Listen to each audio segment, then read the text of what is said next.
And joining me in studio, we are joined by Honorable Ali Wario, who is the Member of Parliament for Garsen. Thank you for joining us, sir. We're also joined by Honorable Didmas Baraza, Member of Parliament for Kimilili. Thank you for joining us. And shortly, we're going to be joined by His Excellency James Nyoro, the Deputy Governor for Kiambu County, as we go through the daily. So we'll go straight into what's making headlines. We start off with the Standard. 107 companies listed in Cabinet kickback probe. DCI boss George Kinoti vows to unravel multi-billion shilling bribe-taking claims by some CSs and names companies and directors that must meet his officers today to shed light on their dealings with Italian firm facing probe. Let me start with you, Honorable Didmas Baraza. Definitely there is something happening when it comes to the fight against corruption. But of course, the main question and the million-dollar question is whether this is going to yield any convictions or it's just going to be razzmatazz and drama of people being arrested, being questioned. Then after that, the court comes in, releases them, and that becomes a story that we wait to hear the end of. I think I want to comment on the DCI.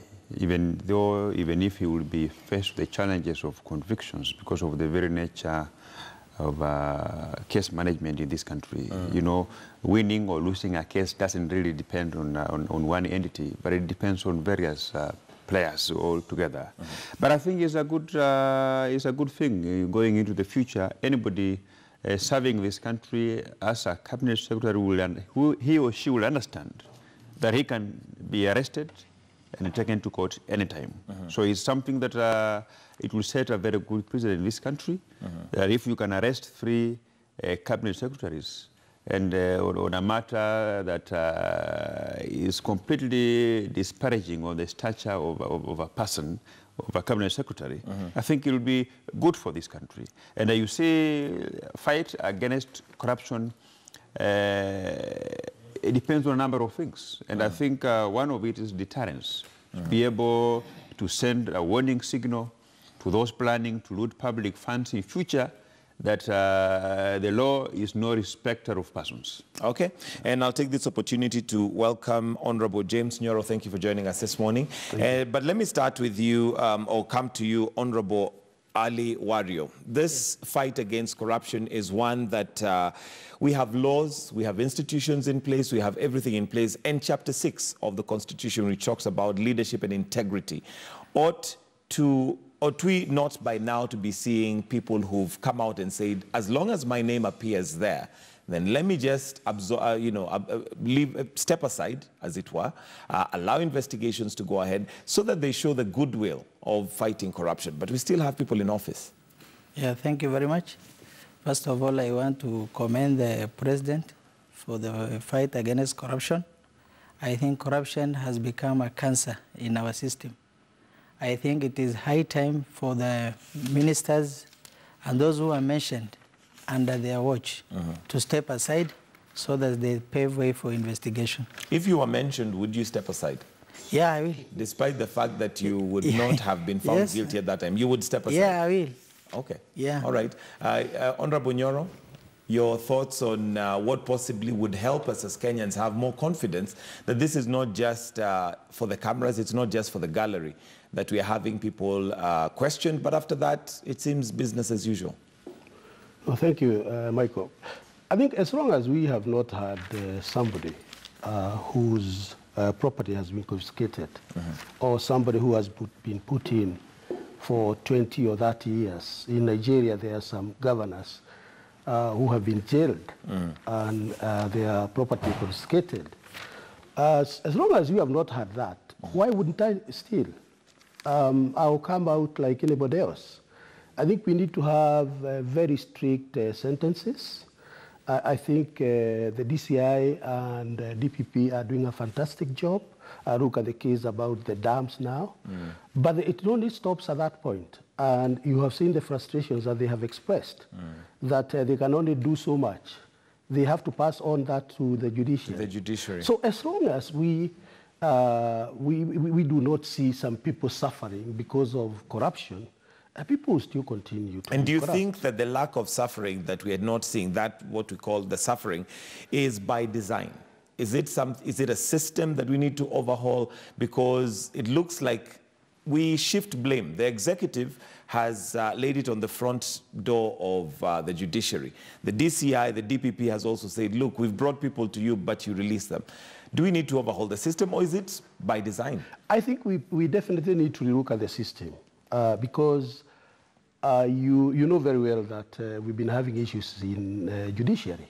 You know, there is a case already that has been taken to the Chief Justice against some judges on the issues of corruption.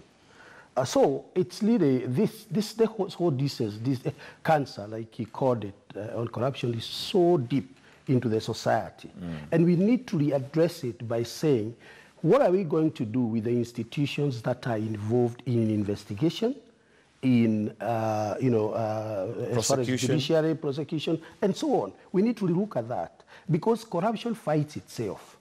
And do not think that the fact that there is said to be poor investigation and then the sentencing is not good, it's sometimes by design.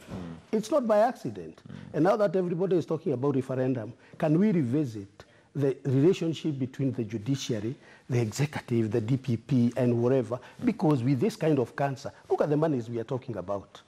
Honestly. I mean, we look at billions now, exactly. Every single day. Yesterday it was 10 billion. Today we are looking at, I think it's 21 billion, which is just ridiculous. But now you talk about the referendum and you say that maybe we need to revisit that and look at the relationship. What is it that you'd find or you'd envisage needs to change between the executive and the judiciary? No, I think we have a very good constitution, by the way. You remember when we were in school, we were all taught that there are three arms of government and they are all independent. Okay? And we are very happy that our constitution has provided that independence. The executive is completely independent of the judiciary. The parliament is also completely independent to some extent. But it is that independence that we need to ask whether it is helping us or not. What level of independence? Because people have been talking about democracy and saying probably one of the problems we have in Kenya is that we are too much democratic. And our democracy is eating ourselves. Is eating us. So we need to revisit and look at those issues and probably, because you start with a problem. So you have done investigations, you've taken it to the court. The courts do have loopholes, so you cannot proceed. So the society is rotten. So what do you do then to make sure that the society stops being rotten? By making certain people suffer. So how do you ensure that? So you start with a problem and then ask, how would the Constitution and other arms, legislative arms, help us to reach where we want to go? All right. Didmus, do you agree that maybe it's about time we looked at the Constitution and looked at a few things, including the relationship between the executive and possibly the judiciary? I think what needs to be looked into in the Constitution is something that will speed up hearing of those anti-corruption cases. If for a fact a presidential election petition can be determined in that very short time, then it's possible that we change the Constitution, we already have an anti-corruption court that exists, maybe increase them, and make it mandatory that corruption-related cases should be determined within a period not less than 3 months. Because the reason as to why these cases don't go anywhere is that if they take too long, once the public have even lost track of these particular cases, and I think even the investigating officers colludes with those that are being investigated, the accused persons, money exchanges hands, and the case collapses. So what we are saying that there is need to ensure that corruption cases should not drag on for a period more than 2 or 3 months.